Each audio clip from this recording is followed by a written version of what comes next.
Hello friends, मैं नेहा सिंह आप सभी का एक बार फिर स्वागत करती हूँ एग्ज़ाम्स प्रिपरेशन में। आज हम इंडियन पॉलिटी करेंगे। पॉलिटी में मेकिंग ऑफ इंडियन कॉन्स्टिट्यूशन से रिलेटेड हम कुछ और मल्टीपल चॉइस क्वेश्चंस करेंगे। मेकिंग ऑफ इंडियन कॉन्स्टिट्यूशन का डिटेल वीडियो मैंने पहले अपलोड किया हुआ है। अगर आपने नहीं देखा है तो आप उसे चेक कर सकते हैं, मैं लिंक दे दूँगी डिस्क्रिप्शन बॉक्स में। एंड एक इसका क्वेश्चन सीरीज़ मैंने स्टार्ट किया है जिसका फर्स्ट पार्ट मैंने पहले अपलोड किया हुआ है और ये इसका सेकंड पार्ट है। इस पार्ट में कुछ और इम्पॉर्टेंट क्वेश्चंस को हम देखेंगे, उसके साथ मैं एक्सप्लेनेशन भी दूंगी जिससे आपको उस क्वेश्चन के बारे में पूरे अच्छे से पता चल जाएगा कि आखिर वो आंसर क्यों सही है। तो चलिए स्टार्ट करते हैं। स्टार्ट करने से पहले अगर आपने हमारे चैनल को सब्सक्राइब नहीं किया है तो प्लीज़ चैनल को सब्सक्राइब करें और बेल आइकन भी ज़रूर प्रेस करें और वीडियो अच्छा लगे तो लाइक एंड शेयर करें अपने फ्रेंड्स में। तो चलिए स्टार्ट करते हैं। तो सबसे पहला है, who was the chairman of the drafting committee of the constituent assembly.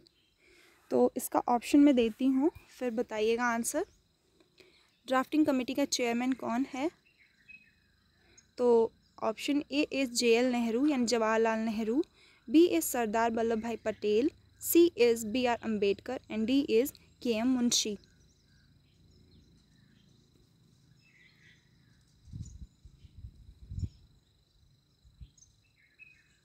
तो इसका राइट आंसर है ऑप्शन सी, BR अम्बेडकर। ये बहुत इंपॉर्टेंट क्वेश्चन है। ये क्वेश्चन बहुत बार रिपीट हुआ है डिफरेंट एग्ज़ाम्स में। तो ड्राफ्टिंग कमेटी के चेयरमैन BR अम्बेडकर रहे हैं। BR Ambedkar was the chairman of the drafting committee of the constituent assembly. इसका राइट आंसर है ऑप्शन सी। नेक्स्ट क्वेश्चन देखते हैं। Next question is, how many members of the constituent assembly sign the constitution of India. Constituent assembly के कितने members ने constitution को sign किया है? तो ऑप्शंस देती हूँ मैं। Option A is 284, option B is 294, option C is 274 and option D is 244। तो इसका राइट आंसर बताइए। मैं टाइम देती हूँ थोड़ा सोचने के लिए। ये पूरे क्वेश्चन से रिलेटेड मैंने मेकिंग ऑफ इंडियन कॉन्स्टिट्यूशन में बताया है, जो इसका डिटेल वीडियो है आप उसमें देख सकते हैं, तो आपको इजीली पता चल जाएगा आंसर। तो इसका राइट आंसर है ऑप्शन ए, 284 मेंबर्स ने कॉन्स्टिट्यूशन ऑफ इंडिया पे साइन किया था। There were 284 members of the Constituent Assembly who signed the Constitution of India. The Constitution was drafted by the Constituent Assembly, which was elected by the elected member of the provincial assemblies. Constituent assembly के 284 members ने इसे sign किया है। Constituent assembly के draft इन्होंने constituent assembly ने constitution को draft किया, यानी उसको बनाया है, कैसे बनाना है, क्या उसमें डालना है, सारी चीज़ें की गई थी। तो नेक्स्ट क्वेश्चन देखते हैं। The permanent president of the constituent assembly was. तो ऑप्शंस देती हूँ, परमानेंट प्रेसिडेंट बताना है। तो option A is doctor Ambedkar, option B is doctor Rajendra Prasad, option C is KM Munshi and D is Jawaharlal Nehru.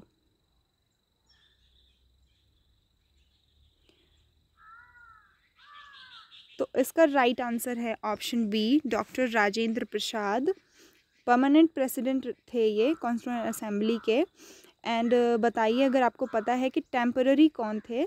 तो अगर आपको पता है तो आप कमेंट सेक्शन में लिखें। तो इसका एक्सप्लेनेशन देखते हैं। The permanent president of constituent assembly was doctor Rajendra Prasad. Temporary अगर आपको पता है तो आप कमेंट सेक्शन में लिखें। नेक्स्ट क्वेश्चन है, who among the following was a non Congress member of the constituent assembly. कौन से पर्सन, मैं कुछ ऑप्शंस दूंगी, इसमें से बताना है कि इनमें से कौन है जो नॉन कांग्रेस मेंबर है। Option A is JB Kripalani, B is doctor BR Ambedkar, C is KM Munshi and D is TT Krishnamachari.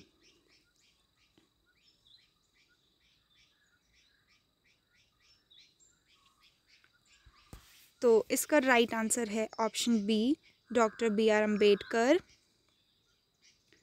Dr. B.R. Ambedkar was a non-Congress member of the Constituent Assembly. All of them were from Congress except B.R. Ambedkar. जो J.B. Kripalani, K.M. Munshi and T.T. Krishnamachari हैं, ये सभी कांग्रेस से related हैं, सभी कांग्रेस के हैं, and सिर्फ B.R. अम्बेडकर इसमें के नॉन कांग्रेस मेंबर हैं ये। नेक्स्ट क्वेश्चन देखते हैं। How many members were signed by cabinet mission in constituent assembly? कितने मेंबर असाइंड हुए थे कैबिनेट मिशन में असेंबली के द्वारा, नहीं कैबिनेट मिशन के द्वारा कॉन्स्टिट्यूएंट असेंबली में, मैंने उल्टा बोल दिया, आई एम सो सॉरी। तो ऑप्शंस देती हूँ मैं। Option A is 300 members, B is 309, C is 450 and D is 296।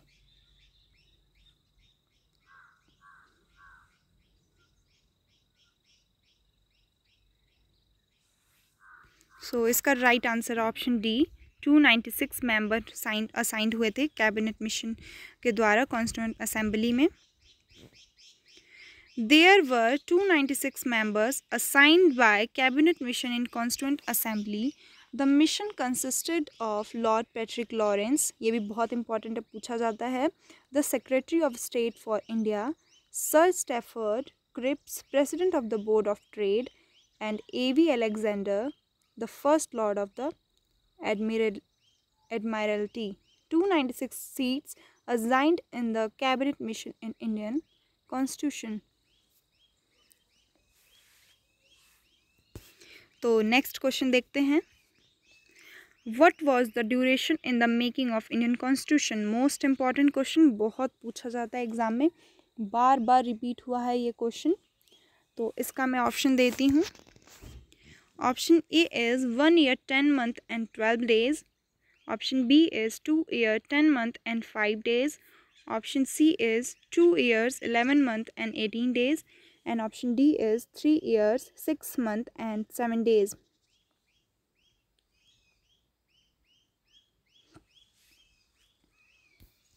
तो इसका राइट आंसर है option C, 2 years 11 months and 18 days.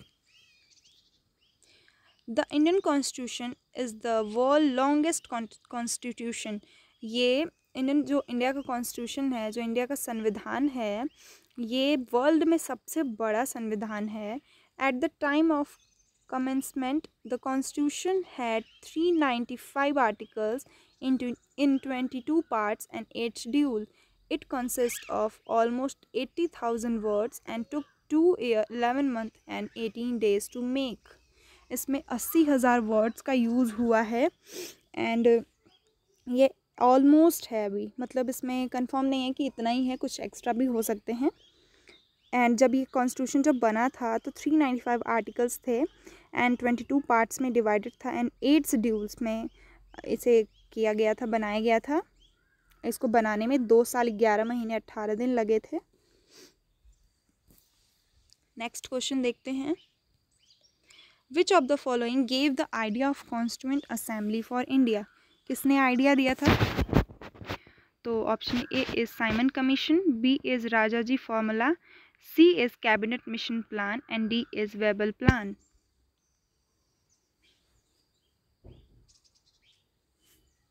So इसका राइट आंसर है option C, cabinet mission plan. ये भी बहुत इंपॉर्टेंट क्वेश्चन है, बहुत पूछा गया है, कैबिनेट मिशन प्लान के द्वारा बनाया गया है। Cabinet mission plan gave the idea of Constituent Assembly for India. In 1946, British Prime Minister Clement Attlee formulated a cabinet mission to India. ये भी बहुत पूछा जाता है कि जब आज़ाद हुआ भारत तो कौन प्राइम मिनिस्टर थे? तो क्लेमेंट एटली थे।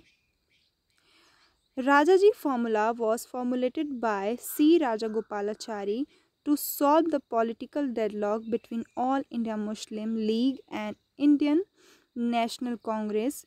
Webber Plan 1945 was talks between these two political parties. जो इंडियन नेशनल कांग्रेस और ऑल इंडिया मुस्लिम लीग है, ये वेबल प्लान इन दोनों के बीच में जो बातें हुई थी वो बताता है 1945 में। नेक्स्ट क्वेश्चन देखते हैं। The constitution of India was enacted on 26 November 1949 by the constituent assembly, parliament of India, president of India and British parliament.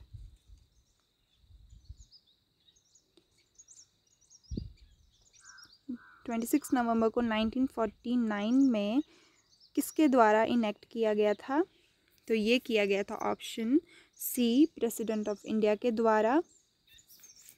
Constitution of India enacted on 26 November 1949 by President of India and came into force on 26 जनवरी 1950। 1950 से लागू हो गया था constitution हमारे देश में। Next question देखते हैं। When did the Indian Constitution Assembly meet for the first time? First meeting constituent assembly की कब हुई थी ये बताना है। इसका ऑप्शन है 26 जनवरी 1950, 15 अगस्त 1947, 9 दिसंबर 1946 एंड 19 नवंबर 1949। तो इसका राइट आंसर है ऑप्शन सी, 9 दिसंबर 1946 में हुआ था पहला मीटिंग इंडियन कॉन्स्टिट्यूशन असेंबली का। The first meeting of the constituent assembly was held on 9 December 1946। Next question देखते हैं। The constitution of India was completed by which of the following dates? कब complete हो गया था? जनवरी 26, 1950, नवंबर 26, 1949, फरवरी 11, 1948 या फिर इनमें से कोई भी नहीं, none of above.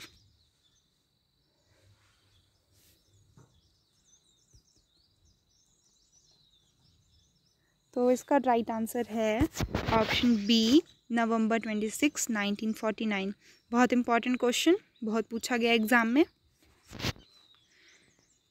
November 26, 1949 constitution was completed, इस दिन कंप्लीट हो गया था। The proposal for framing of the constitution of India by an elected constituent assembly was made by. इसका ऑप्शन है Simon commissions, government of India act 1935, Cripps mission या फिर British cabinet delegation.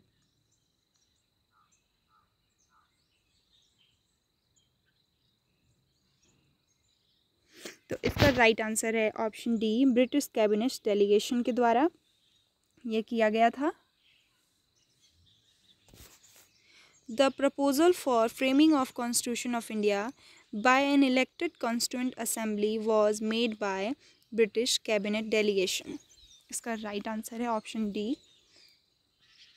Next question है, who of the following has stated that the constitution has not been set in a right mold of federalism? तो इसका option है D Basu, KM. Munshi, BR. Ambedkar and AK. Aiyar. किन्होंने कहा था ये बताइए। तो इसका राइट ऑप्शन है AK. Aiyar, option D. AK. Aiyar was the member of constituent assembly of India from Madras state. ये मद्रास के हैं, ए.के. अय्यर मद्रास के रहने वाले थे। इन्होंने कहा था the constitution has not been set in a right mould of federalism. Next question देखते हैं, Who of the following moved the objective resolution in the Constituent Assembly? तो ऑप्शन है doctor BR. Ambedkar, option B is Pandit Jawaharlal Nehru, option C is doctor Rajendra Prasad and option D is doctor CD. Deshmukh. तो इसका right option है option B, Pandit Jawaharlal Nehru. Jawaharlal Nehru move the objective resolution in the constituent assembly. इसका right option option B. Next question देखते हैं, the number of members included in the constitution drafting committee was. कितने members थे ये drafting committee में बताना है। तो option A is 7, B is 9, C is 11 and D is 13। अगर आपने फर्स्ट वीडियो पढ़ा होगा मेकिंग ऑफ इंडियन कॉन्स्टिट्यूशन का तो आप बता पाएंगे, क्योंकि वो एक वीडियो में पूरा है एकदम, जितने कमेटी में जितने मेंबर्स जो भी हैं सभी चीज़ें उसमें हैं। तो इसका राइट आंसर है ऑप्शन ए, 7 मेंबर्स थे ड्राफ्टिंग कमेटी में। The number of members included in the constitution drafting committee was 7। कौन कौन थे आप उस वीडियो में देख सकते हैं। Next is draft of Indian constitution was prepared by. किसके द्वारा बनाया गया था इंडियन कॉन्स्टिट्यूशन का ड्राफ्ट, कैसा होगा इंडियन कॉन्स्टिट्यूशन। तो option A is sir BN Rao, adviser to the constituent assembly, sir Alladi Krishnaswami Iyer, chairman constitution draft committee, doctor BR Ambedkar union law minister and Jawaharlal Nehru ये प्राइम मिनिस्टर थे उस वक्त। सो इसका right answer is option B, option A is the right answer. Sir BN Rao, adviser of the constituent assembly, इन्होंने draft किया था Indian constitution का, prepare किया था ड्राफ्ट। नेक्स्ट देखते हैं, next question is consider the following statement regarding the composition of the constituent assembly. एक statement दूंगी मैं, उसमें बताना है। स्टेटमेंट पहला स्टेटमेंट है the representative were to be elected from the 4 constituent Hindu, Muslim, Sikh and Christians. The chairman of the union constitution committee was Sardar Vallabhbhai Patel. The total strength of the Constituent Assembly was 389. And statement number 4 is the drafting committee under the chairmanship of Dr. B.R. Ambedkar consisted of 8 members. तो इसमें बताइए कौन सा सही है। Option ए में 1, 2, 3 and 4 यानी सारे सही हैं, या फिर ऑप्शन बी 1, 2 एंड 4, या option C 3 only and option D 1 only.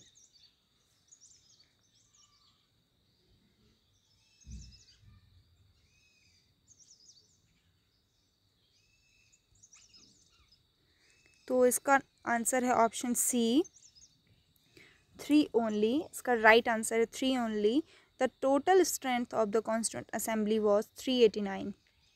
सिर्फ यही सही होगा, क्योंकि यूनियन कॉन्स्टिट्यूंट कमेटी के सरदार वल्लभ भाई पटेल चेयरमैन नहीं थे एंड ड्राफ्टिंग कमेटी के चेयरमैन डॉक्टर B.R. अम्बेडकर थे, लेकिन इसमें 7 मेंबर्स थे and representative were be elected from 4 constituent Hindu, Muslim, Sikh and Christians नहीं थे। इसका राइट आंसर है seat allocated to each British province were to be decided among the 3 principal communities, Muslim, Sikh and General, or except Muslim and Sikhs, in proportion to their population. The chairman of the Union Constitution Committee was Jawaharlal Nehru. The total strength of Constituent Assembly was to be 389. Drafting committee was constituted of 7 members. ये total मैंने आपको इसका explanation बता दिया क्यों वो third सिर्फ सही था एंड क्यों बाकी सारे ऑप्शंस गलत थे। नेक्स्ट क्वेश्चन देखते हैं, तो इसमें मैच करना है। तो सबसे पहला है कॉन्स्टिट्यूंट असेंबली कमेटी से और चेयरमैन। तो chairman on constituent assembly committee के बताइए कौन किसके चेयरमैन हैं। तो स्टर्लिंग कमेटी के, स्टेयरिंग कमेटी के, फंडामेंटल राइट सब कमेटी के, union constitution committee and provincial constitution committee के बताना है।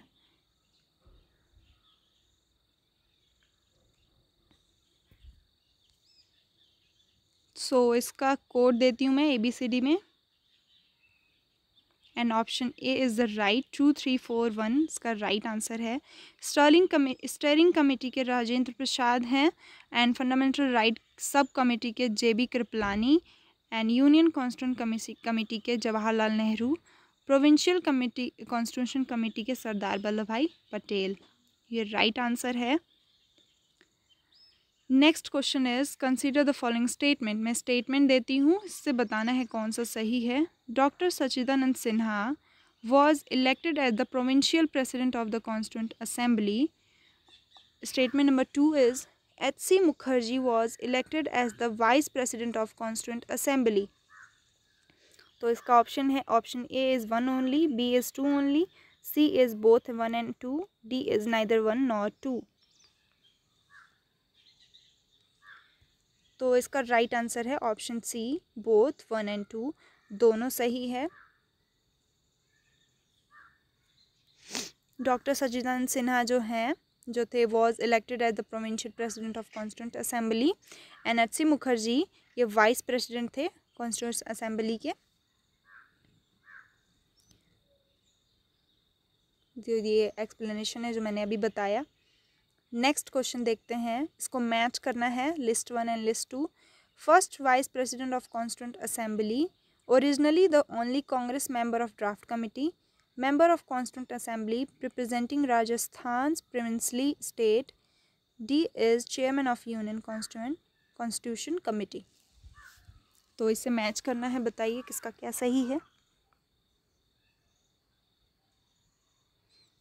ए का 4 होगा, ये कोड्स हैं। Option B is the right answer. इसी से पता चल गया बी, क्योंकि ए का 4 होगा, मैंने पहले बताया। H.C. Mukherjee was the first Vice President of Constituent Assembly. K.M. Munshi was originally the only Congress member of the Draft Committee. V.T. Krishnamachari was the member of Constituent Assembly representing Rajasthan's princely states. Jawaharlal Nehru was the chairman of the Union Constitution Committee. ये इसका right answer है। 4312 is the right answer. Next question is, consider the following statement about the judicial system introduced by the British in India. It judicially unified India. The British established a new system of law through the process of enactment and relevant interpretation of customary laws.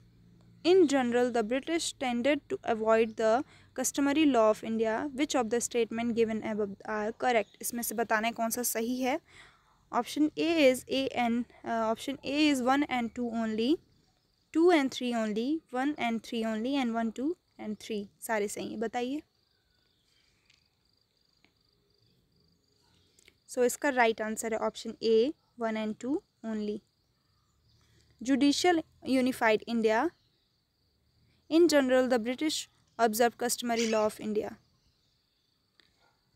तो ये इसका right answer है, option A is the right answer, 1 and 2।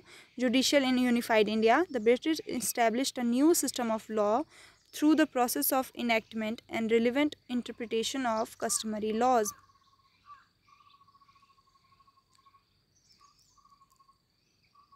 तो आज के लिए इतना ही। थैंक यू एंड लाइक ज़रूर करिएगा वीडियो को एंड अपने फ्रेंड्स में शेयर करिए ताकि और लोगों को हम जोड़ सकें। एंड सब्सक्राइब ज़रूर करिएगा नोटिफिकेशन के लिए, बेल आइकन भी ज़रूर प्रेस करिएगा। तो आज के लिए इतना ही। Thank you very much. जय हिंद।